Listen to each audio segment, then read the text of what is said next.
6, on avait près de 650. Donc des fois, je me trompe. Des fois, au moment où j'entre sur scène, je me dis ah mais si, on a joué. Mais là, j'ai pas l'impression. Alors bon, comme je viens d'arriver, je vous dirai ça dans 2 heures, mais c'est peut-être la première fois. Ouais.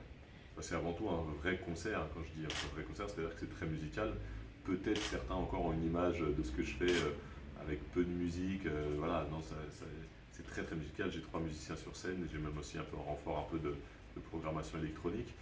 Les 3 musiciens sont multi-instrumentistes, donc j'ai un clavier qui joue aussi de la basse, j'ai un guitariste qui prend plein de types de guitares, j'ai un batteur qui est aussi percussionniste et qui est aussi capable d'aller au clavier ou à la basse. Bref, avec tout ça, on arrive à faire plein d'ambiances très différentes.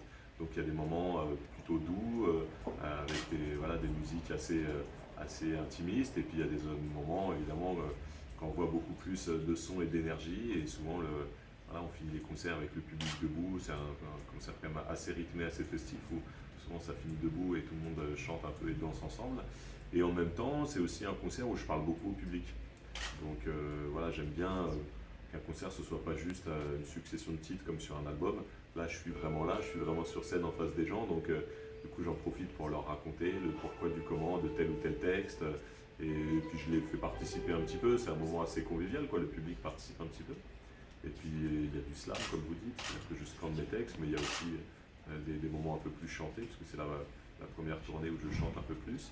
En fait, mon album précédent, il n'y avait pas du tout de chant sur l'album, mais lors de la tournée, je m'amusais à chanter avec mon musicien le refrain d'un des titres.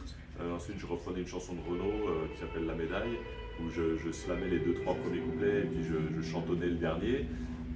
Puis d'un seul coup, j'ai assumé, en fait, je fais assez confiance à ce qui se passe sur scène. C'est-à-dire que c'est pas une idée préfabriquée de studio où on s'est dit maintenant il est temps de chanter, c'est venu naturellement sur scène, et comme c'est venu naturellement, je me suis dit bon bah du coup c'est peut-être le moment. Donc sur l'album d'après, voilà, on a tenté quelques incursions dans la chanson plus chantée.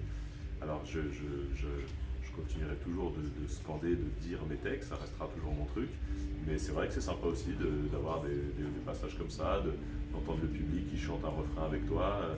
C'est vrai que ça amène de la variété, quoi. Vous appréhendiez ça un petit peu, de savoir comment le public allait recevoir Ouais, ce nouvel aspect de votre ouais, personnalité, oui? un petit peu. C'est vrai que quand ça fait presque 15 ans que le public t'entend que en parlant, tu te dis bon, ils vont peut-être tous me sauter dessus en disant mais ça ne va pas du tout.